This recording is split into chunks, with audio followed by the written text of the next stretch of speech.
Measure E, and so we're hoping to encourage people to ask questions and be involved and be concerned. So the first thing that we like to do is go through the agenda. So tonight's meeting, we're going to review the agenda, meeting format. We're going to have So at 6:30, welcome. 6:35, we're going to review the agenda.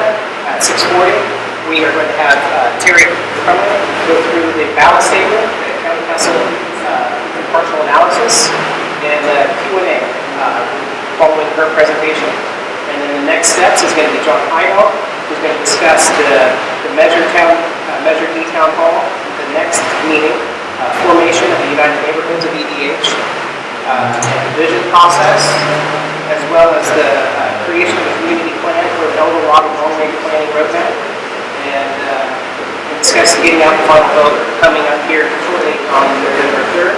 At 7:30 is going to be the general Q&A, so that's going to come at the end. So any questions that you haven't answered or haven't asked prior to the closing, please save that for the 7:30. We want to wrap it up in an hour. The last meeting we trailed over to 2 hours because we had constant interaction and we weren't able. Lots of people were wanting to get questions answered, but it didn't flow as well as we'd like. So we want to keep it to an hour, keep the questions to the end. And at 8 p.m. we'll be home for dinner. So that's kind of the agenda that we're going to go through. So the ground rules are, is we just try to be polite and allow everybody to have the time to ask their questions and have time to respond to one person speak at a time.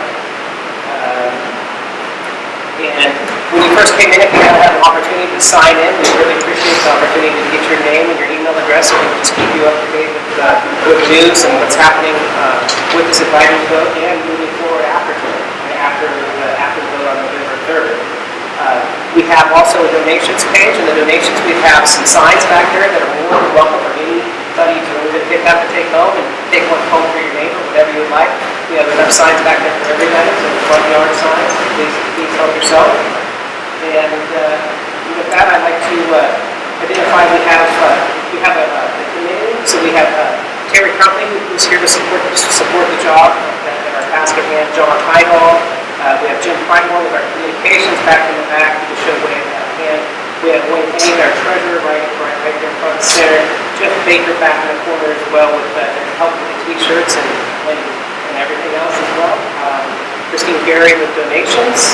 And Anita Fontaine, she's not here tonight, but she put all the flyers together and organized all the neighborhood walks and canvassing all of the entire Eldorado Hill. So that was a great effort on her part. And Darwin Crowe is the overall organization plan, long-range plan vision, and Rachel Michelin.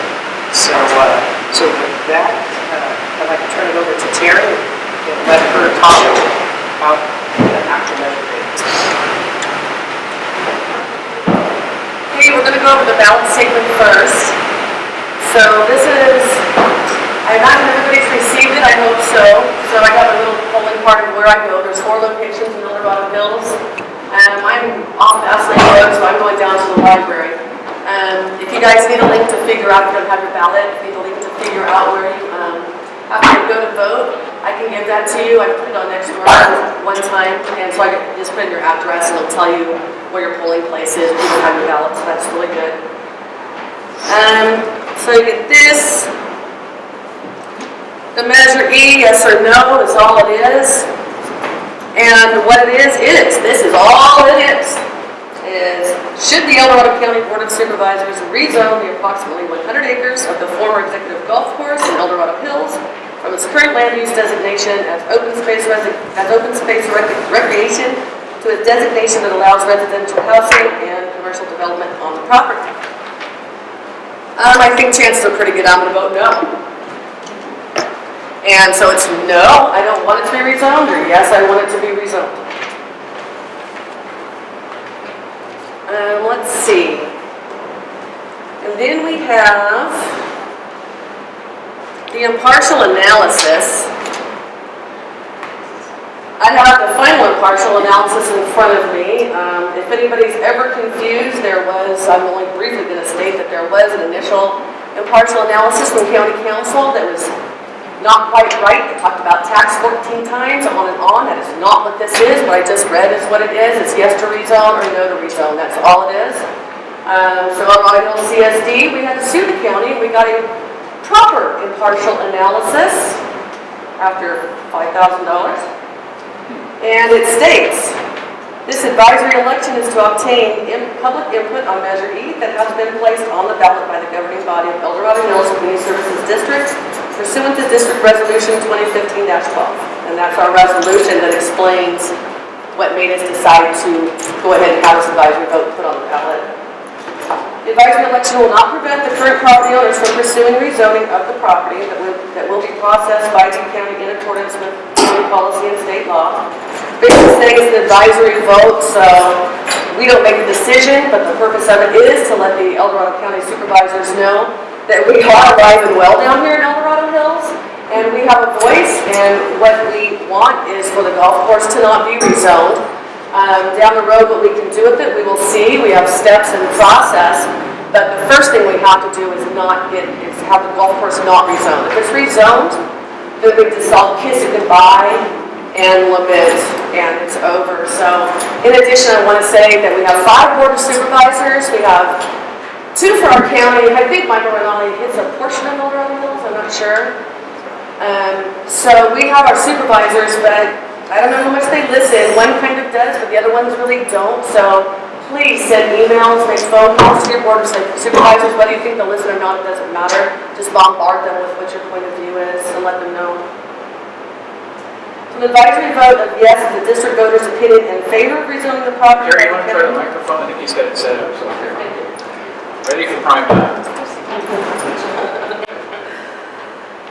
An advisory vote of yes is a district voters' opinion in favor of rezoning of the property by the county from open space recreation to residential housing and commercial.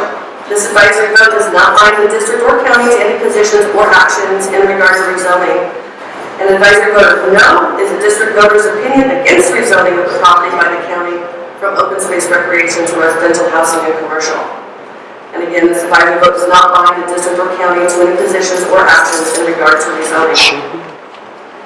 So that's our partial analysis. And then the reasons, I've got so many reasons it's not even funny as to why the golf course should not be rezoned. For me personally, I mean, I'm not going after Marble Valley, I'm not going after Carson Creek, I'm not going after Dixon Ranch, I'm not going after Lime Rock, I'm not going after Heritage El Dorado Hills, I'm not going after any of those developments. And there's plenty of developments, there's thousands and thousands and thousands of houses that are already going to be built. You know, I think one thing for me is I played at El Dorado Hills golf course, and I didn't do that great, but it was, there was one that was horrible, but it was just fun. It was just a great deal of fun, and I just valued that property immensely. When you drive down Highway 50, that's what you see. I mean, do you want to see greenery? Do you want to see pretty things? Or do you want to see a bunch of houses? What is the thing you want to see? It's the gateway right into our community. It's the most critical 98 acres you can imagine. And by the way, we're talking the 98 acres of the golf course. There's 155 acres in that, it's the west side plan. And across the street is Pedregal. It's more development, high-density housing and apartment complex that goes between Gillette and Wilson and Ridgeview. And we're not going to worry about that. We're focusing on the 98 acres of the El Dorado Hills golf course. That's what we want. And, you know, I mentioned kind of, this is an article from 2010 that talks about J5, J6, J7. This all development on Bass Lake Road by Parker. This is Heritage at El Dorado Hills, and it shows that plan. This is the J5 park that we're supposed to be having at Bass Lake Road and Serrano Parkway that we may or may not have because Parker is talking about possibly pulling the co-applicant permit for that park. So, I guess he's mad at us for the golf course. And then we got a different plan. They're going to throw us off the J5 and put us on the Lot 8, which is Kitty Corner. But we should have had most of this in the vault as a Bell Bar Park. And now it's kind of smushed over here and kind of over here, and you don't even own the land that's all around it, so that came from Parker, so that's what we're supposed to get. But see how that goes. Here's Dixon Ranch, here's maps, and this is more Blackstone. And then I have a book over here is a briefing book for Marble Valley. I've got another briefing book for the golf course. I've got another briefing book for Lime Rock. So those are kind of the reasons why I will be voting no on the rezone at the golf course, voting no on Measure E on November 3rd. I think that's about it. We had questions and answers, so. Yes. I'm a little confused, and pardon me for being confused, I'm new to this, but at the beginning you said it wasn't about those, but it is about those, or can you explain how you link that together? Is those things are pushing it out or going to impact any kind of open space? About the other properties? Yes. Well, my personal point is just that there's development everywhere. Okay. So it's not that, I mean, I'm sure I'm being called a NIMBY, I'm being called a no-broker, I'm being called all those things. That's not what I am. My house wasn't built, I was living in that house. Planned growth, sticking to the general plan really is the most important thing. So the golf course is like not the only place that you can put these houses, there's other places to put it. But I think that one of the things is it's really interesting because the rebuttal against our Measure E talks about sticking to the general plan. And I think one of the most important things is that not rezoning the golf course sticks to the general plan. It's zoned recreation open space, and so they need a general plan amendment, which is an exception from the general plan to get it built. So if we're all in agreement that we want to stick to the general plan, then we're all in agreement that it's still a Measure E. So your point was, all of this is already going on. There's just a lot of other stuff going on, so it's not like no development, there's just a ton of it going on. So this is just where we kind of really don't want it, is in that one spot. That's all we're really asking. Isn't the number like 8,000 homes directly around Hillrock Hills? It's about 8,000 to 10,000. I think Marble Valley's about 4,000 all by itself. That hasn't been approved yet, but they're working on that. And then there's homes that haven't been built, which is another 10,000. So Carson Creek, Dixon Ranch, and Gas Lake. So we're going to be surrounded by homes, is the point is that she's making. Okay. So we're going to be surrounded without this 800 down here. We're going to be surrounded with plus 10, 12,000 over the next 10 years, regardless if this goes through Vortex and Rancho Marble Valley, what have you. So the roads are very inadequate. They're rated like D and F. Yeah, so I think it's what Caltrans says, that it's Yeah. an F, but everybody else is saying, no, that's not true. But I mean, if you're sitting there in that traffic, I think you know it's true. Well, I just looked at that report. Yes, sir. Is it accurate to say that El Dorado Hills declined the opportunity to either acquire the golf course or assume the golf course as a concession to operate? And if you're knowledgeable about that, can you comment on how that decision was made? The only thing I know, and I don't know a lot about it, maybe someone else here does, is that the CSD did look at buying the golf course about 10 years ago. And they used, I think the CSD used a company that, I don't know if they're affiliated with Parker or what, but so they helped to put they made the price so crazy expensive. I mean, everything was crazy expensive, and with those prices, there was no way anybody was going to be able to run it. But I do believe from there's so many specific plans, the Elrod specific plan, the Bass Lake specific plan, the Carson Creek specific plan, all of that, so it's easy to lose track. At one point, I was informed that Parker was supposed to have a public golf course in addition to the Serrano golf course. And then they put, I don't remember the location, where they were going to put another one in anticipation of getting rid of this one, but they put 400 houses on it instead. So now this one, they want to put 763 houses on.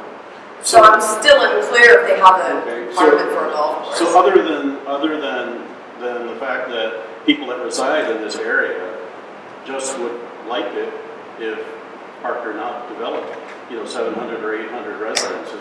Other than that, what basis is there for anything other than just simply, sharing misery and just saying we just don't want it? But thank you. That's all. Yes. Well, I'd like to say, how many times has the Board of Supervisors voted to change commercial to open space in Carr? And how many times has the Board of Supervisors chosen to do it the other way around? How many votes would this be? Is this a first? Have they done it before? In which case, our general plan, which was not a liberal plan in terms of open space, it was one of the more conservative plans, means nothing, because they can change it at any point.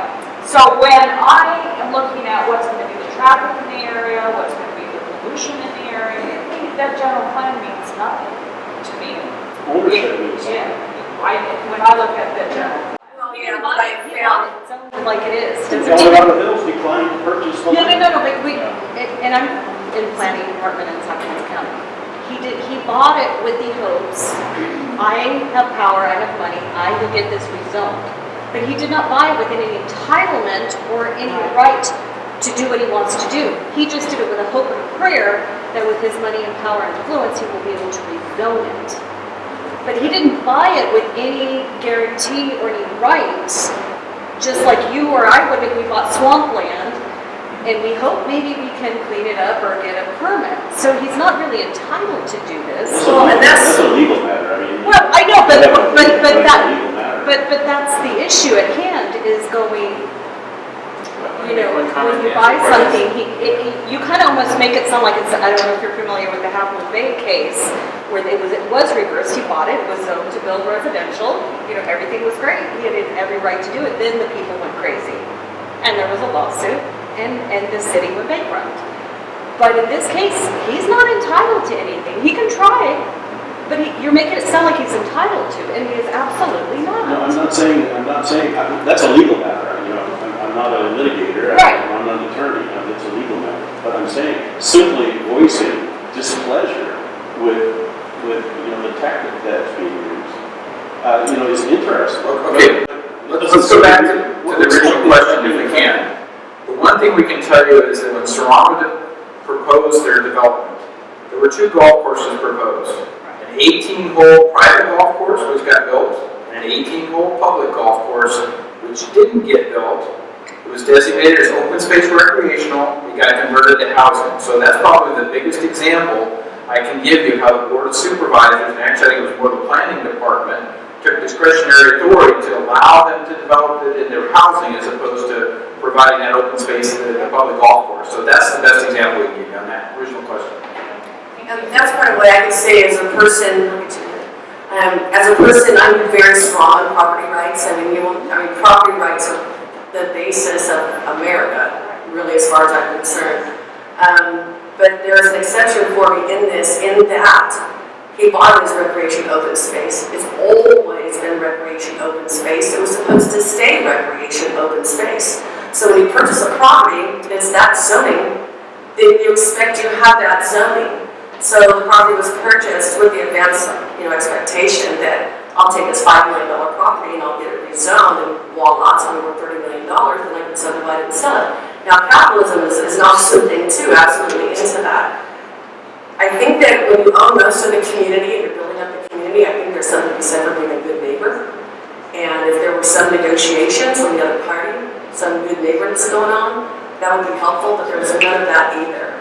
So as long as it stays rezoned in accordance to the general plan, that limits his ability of what he can do with the property. Once it's rezoned, it's going to triple or quadruple in price, and he can do whatever he wants with it. And that's because we have a general plan and zoning. I'm not so sure I'd be for general plan and zoning, but that's what we have, so we have to work with. Mary, I just think it's important to say how important it is to really look at our county board of supervisors, because that is the one area that we really have control over, is who we vote in and out of office. That and litigation, and that's about, the extent of it. So if we want to change politics here in our county, we have to take a good look at our county board of supervisors, so we start listening to the public, because so far they really haven't. They've done it time and time again. The town center being the latest example, and we're in litigation right now with that. So it's going to be litigation case by case until we get board of supervisors that will start listening. Yeah, and that's the thing, is that the board of supervisors really don't listen to us. APAC voted, 5-0 against this Madison Apartment Complex in Town Center. And the Planning Commission voted 5-0 against it. And then the board votes 4-1 for it. And Terry, there's more comments right back. I have no comment. I lived in Alberta Hills for 24 years, so I watched the whole Serrano development go in, and none of us were particularly happy about it because we all moved out here to have open space, and we enjoyed those hills, even if they turned brown in the summer, we didn't care. But I think when most of the people who lived here for a long time heard that he actually also purchased this golf course, we were shocked, because that never was brought up. Nobody really knew that. So I don't know how he managed to purchase the golf course together with all the land that he purchased that he was going to develop. And he ran the golf course as a golf course for a number of years, but he obviously didn't put any money into it. I mean, it was obvious to everybody that he really didn't want it to succeed. So in the end, he closed it because he said that's not profitable. But that piece of property is a distinct piece of property for El Dorado Hills. That golf course was one of the first things developed when this place was developed way back in the 60s and 70s. So that property has a lot of meaning for this community. And it's also the most central property of our community right now. So if we ever want to become a city, that would be the area where we would build our city hall, where we would have an identity. And honestly, with the community over 40,000, it's laughable that we're not a city. We're 3 times as big as Plaza Road, so it's obvious the county doesn't want us to be a city. I know this gentleman over here has tried for us to become a city and it has not succeeded, but there's really more to this property than just a piece of property. And frankly, at some point, we have to stop developing. I mean, it can't go on in other words like this. We don't have the roads, we don't, we have one freeway, it's like, but the county likes to make money, and this is, we're their cash cow, basically. And it's sad to say, but it really is true. So, I'm really glad somebody stepped forward. I had no idea this was going on. Who's going to get ready to... We've got time for one more. One more, and we're gonna take questions at the end too, so hold your questions if you have a few more. Anything else on the ballot measure? Excuse me, I'm kind of new to this dialogue, so I'm not a card carrying L1E person yet. So I'm trying to figure out where to stand with the measure versus the environmental impact report is arguably moving along. I know it started in 2013, it hasn't been pretty released, but I've heard it coming out soon. It should be coming up The question I have is that any EIR project, like on any project for that matter, has an alternative, no project, and certainly alternatives that would take into consideration. So is Measure E intended to, let's just say, advance the notion of an alternative in the EIR process that preserves the golf course the way it is? And then I have to ask the question, why do you need a ballot measure to finesse that? My point is that CSD is spending $40,000 for this ballot measure that the legal counsel has already said it doesn't compel the board to do one thing or another. Why are we concentrating our strategy or this strategy arguably in the forum in which decisions are actually made, namely the environmental impact review process? Well, there will be 45 days, so it's supposed to come out around October 16th. And there will be 45 days to comment on it. So that's one thing. The other thing is that we've had the community just outcry, save the golf course, save the golf course. And so the board, 4-1, decided that it's very, very sad that the Board of Supervisors really does not seem to listen. We are their cash cow. The only way they can make revenues, they think, is by development, and all the development goes down here. So, and most of the CSD board are friends with the El Dorado Hills Board of Supervisors. That's not helping a whole lot. They're still going to do what they want to do. They want to raise revenue. The way to raise revenue for them is to build, and the way to stick it is El Dorado Hills. So we felt compelled with the community coming into our meeting and saying, look, we want to save El Dorado Hills Golf Course. What can we do? What about an advisory vote? Let the Board of Supervisors know how we feel. There's already been a CDAC survey that's been done that has shown open space and that type of thing is what's desired. The CSD also did a survey, and we actually put out 3 different amounts to see what kind of a parcel tax would be supported by the community. Because if everybody says, let's save the golf course, let's save the golf course, but it ends up taking money, how much do you really want to save the golf course? If nobody was willing to put out any money to save it, then it doesn't matter. So we got a price point, we have an idea, and then it doesn't matter if we want to buy it or not if it gets rezoned. So if we can keep it not rezoned for as long as possible, see what the CSD and other partnerships in the community, there's other interested parties in the community, who might be able to join up together and make something happen with that golf course. You know, and I don't want somebody to try to talk too much about the things that could be done there because we don't own it yet. But the possibilities are endless, and a lot of them involve revenue-producing activities, like the travel ball. That's not sticking 800 houses in there and saying, you really need to shop in town center, you really need to stay in this area. You know, that's people coming from San Jose, coming from Woodland, coming from everywhere to pay travel ball fees, and then to stay in the hotel, and then to stay in to eat. And that's a revenue that will keep coming, instead of just property taxes in a place where nobody really wants the houses. And the property taxes is a certain amount of money. That's absolutely true, and that's a good thing. Except that, and I wish I had the numbers, I might just come up with them. How much is it going to cost us? And I have a sneaking feeling, I am a CPA, I know something about numbers and that kind of thing. I've got a feeling that with the water and the fire and the police and all that those 763 homes will probably cost us more money in services and infrastructure and facilities than we would get out of the property tax. I think we probably need to move on and take some more questions. But again, let's get the board of supervisors to listen to us. Thank you.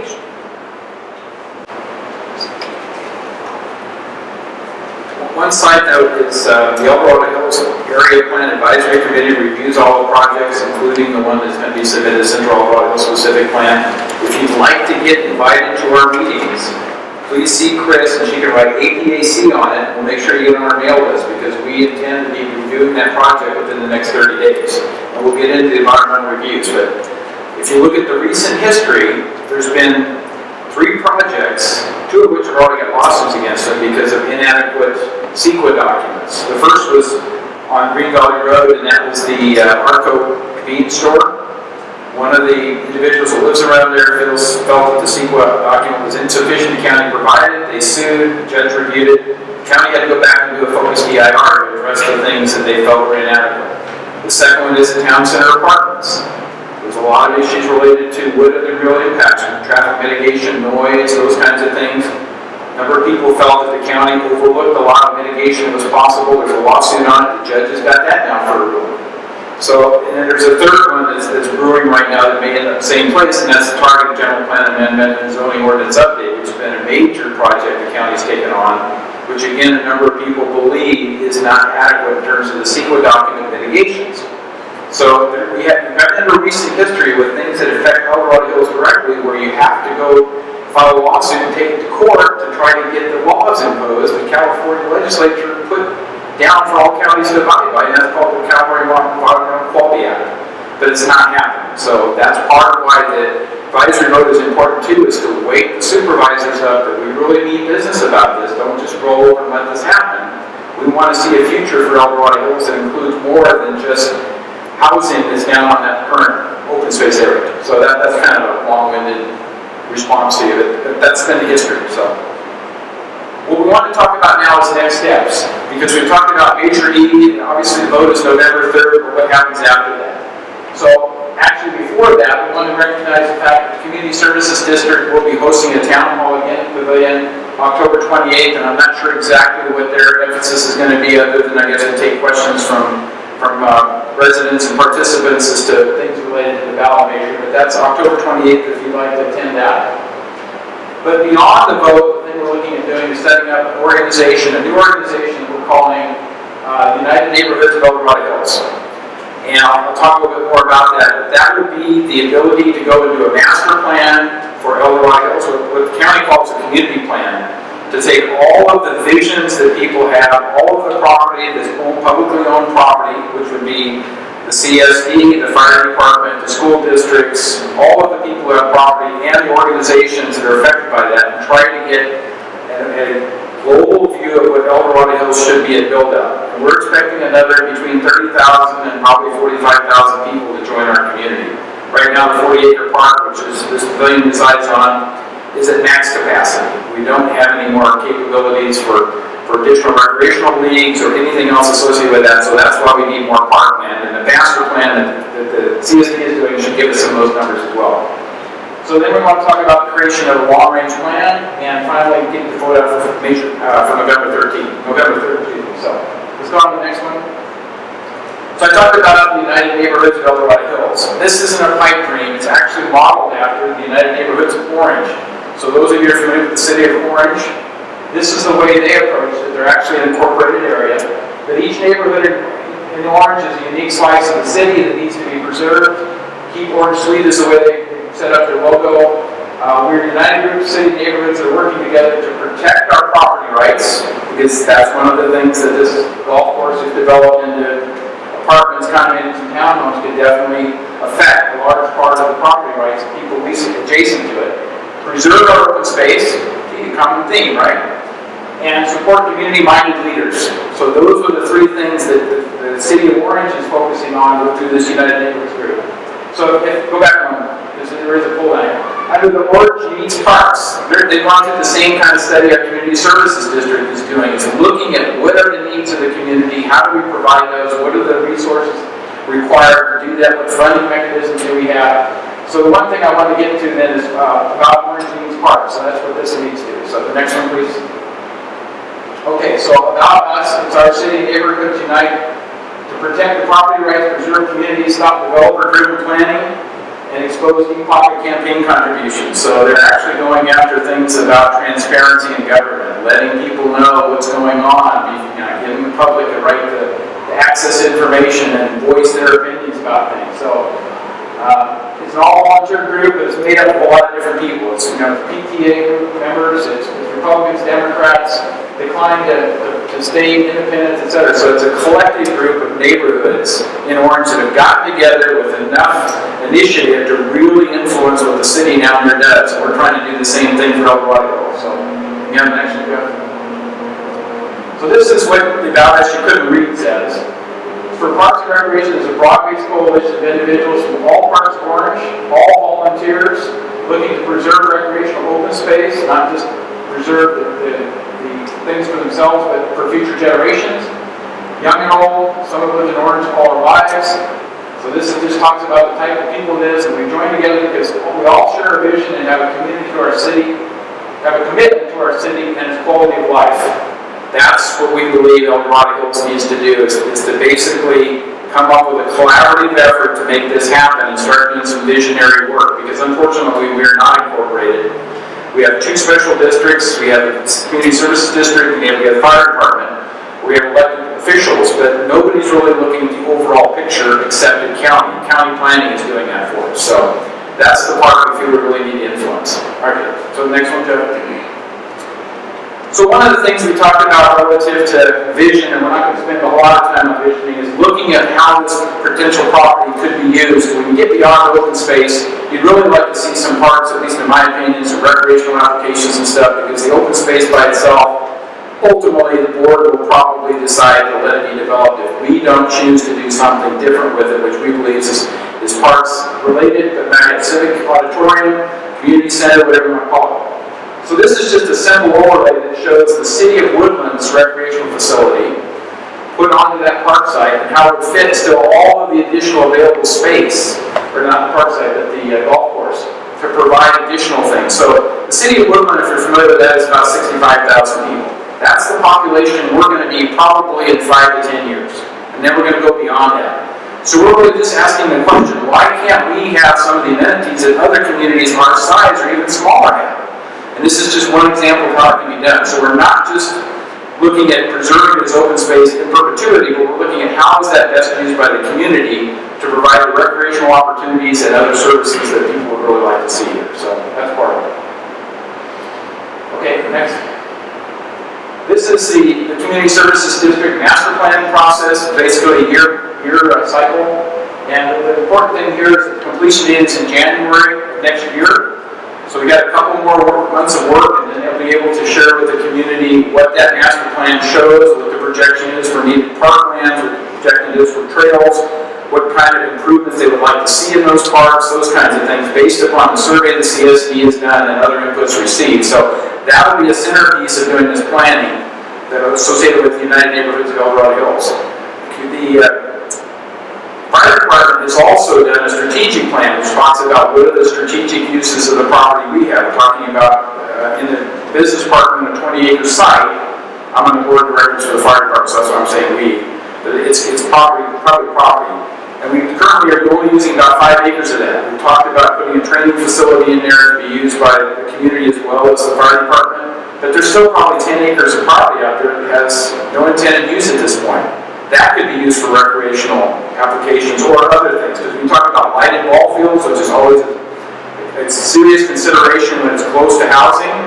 In the business park, if you had lighted ball fields, I doubt that there would be a lot of objections. There will undoubtedly be some, but very few, because it's a commercial type environment as opposed to a residential environment. So that's a potential use for some of that property. The county owns a park site, a regional park site up by Bass Lake.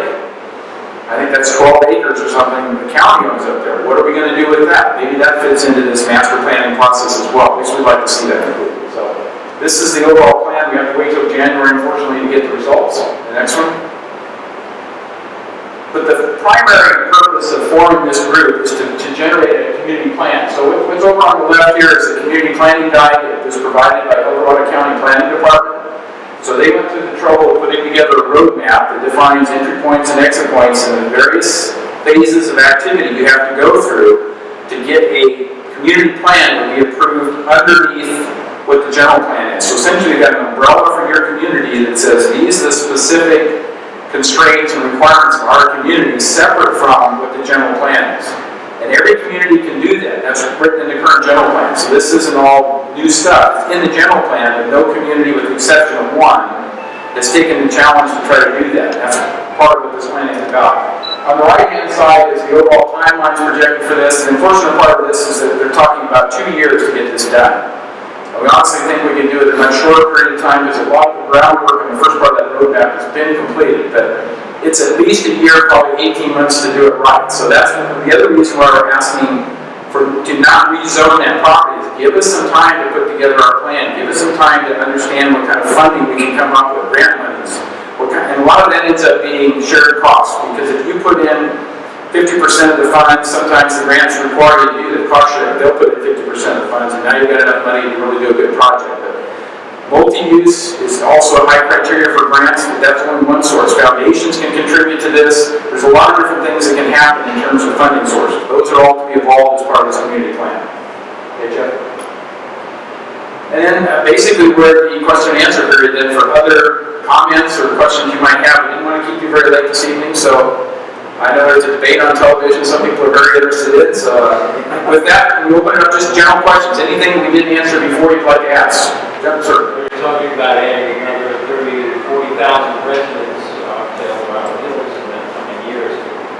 Security, that is, policing is always an issue. Since we're a CSD, we special district, we rely on the county and the state. What happens at that point when we add 30,000 to 40,000 more people to our area? What happens to our police? So our primary policing in El Dorado Hills comes from the El Dorado County Sheriff's Department. So as we grow in population, there's property taxes that go to the county. A large portion of that goes to law enforcement. So the sheriff has the ability then to staff up and hire more people. What we've seen historically is there's a disproportion of staffing the sheriff assignments to other parts of the county, the more rural parts, because that's where the crime rate has been higher. So you can't fault the sheriff for putting people where he has to do the most enforcement, but we end up somewhat subsidizing, in my opinion, those for the sheriff's office, because we don't get a representative number of sheriff's deputies down here for the amount of money we send up and put into law enforcement. But the sheriff has to do his job as best he sees fit, right? So I can't argue with that part. It's just unfortunate. If we were incorporated, that all changes, because then you have to prioritize your own law enforcement, and that's usually done through contract. And then you define how many law enforcement officers you want on patrol in your community over a given period of time. So that's the one way you get back control of particular law enforcement personnel in terms of feet on the ground in the community. Do you think that incorporation after adding 30,000 to 40,000 people will become a possibility? It's going to be very difficult if there really is an effort to do that. So we've started a fiscal analysis study, and that got circumvented, so we're trying to go back and regroup on some of that. It's very difficult with the current laws that the state has imposed, taking away the incentives that were there 10 years ago when it was originally on the ballot in El Dorado Hills to get back to that point. But there is an effort going on to look at that. So, but that's down the road, that doesn't happen within, that's about a 2.5 to 3 year process to get it incorporated. 80,000 people is going to change the map.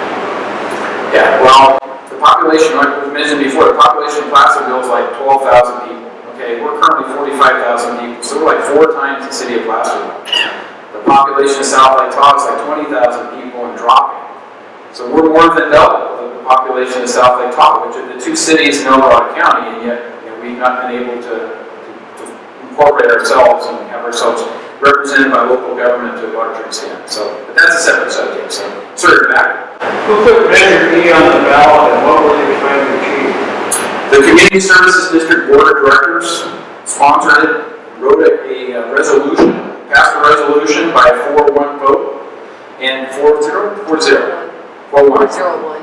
Oh, 4-0, okay. I thought it was an abstention, but anyway. Yeah.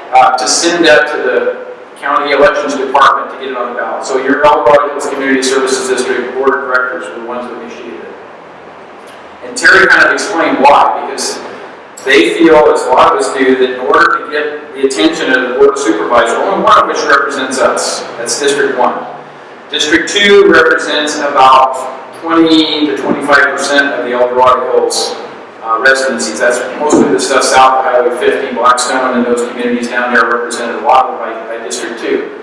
But other than that, District 4, Mike Manali's district, has probably maybe 100 residents that are in his district. So we have 3 supervisors that represent some portion of El Dorado Hills, but primarily we have 1 supervisor from the standpoint of majority population.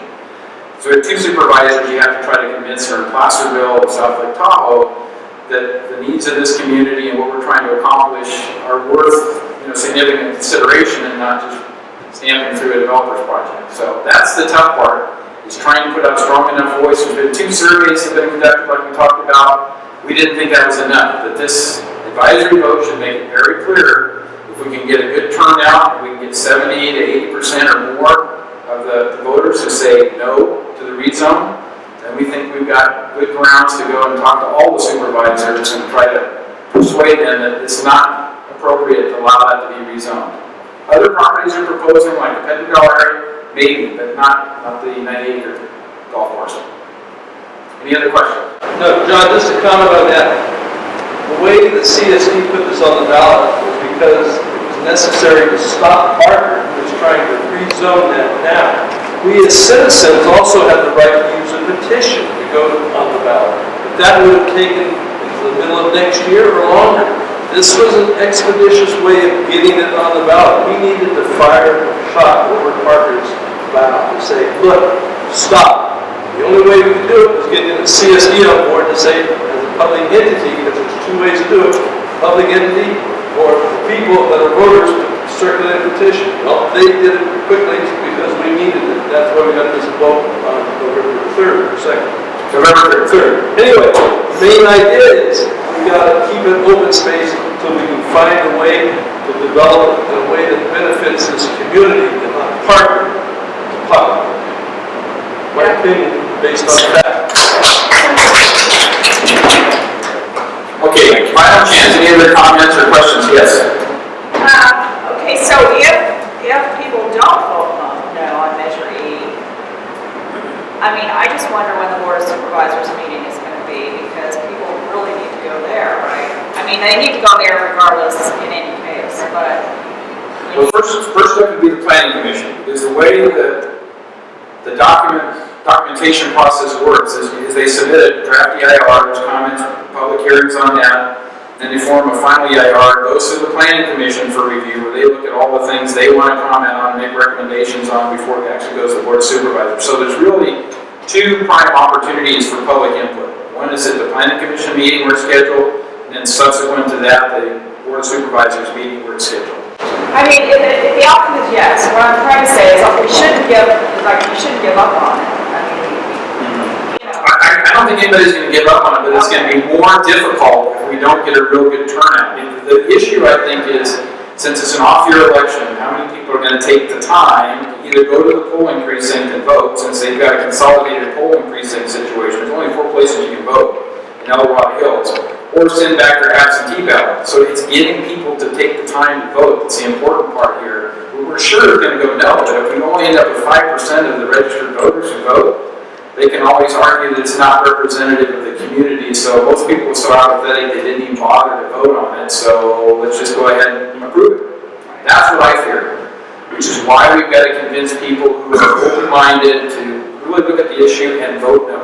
You know, to me, that's an irrelevant argument, because the time to voice is now. I mean, some people just don't voice an opinion, so. Not till the excavation. When the excavation So starts, then if people will raise their opinion. it goes, if the people that vote are saying no, and that's what the purpose of it is, they can rationalize however they want.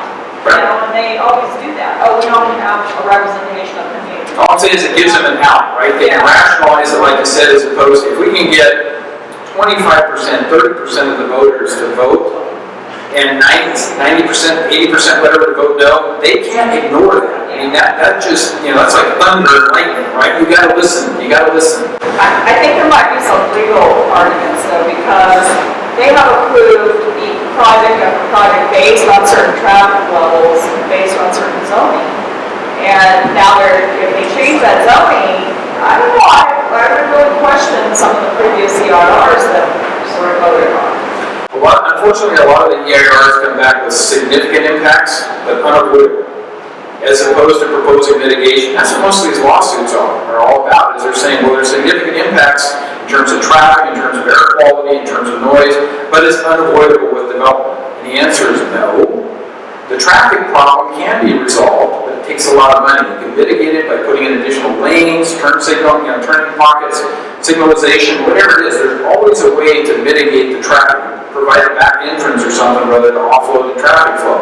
Parallel routing to Highway 50 on Saratoga, for instance, would solve a lot of these problems from the standpoint of the capacity at the Eldorado Hills Boulevard and Highway 50 interchange. If people can go down Saratoga and go to Costco and access that, then that's going to take some of that traffic load off. Yeah, but that was already mitigation for some of the other projects. Now they're adding another project if they change the zoning.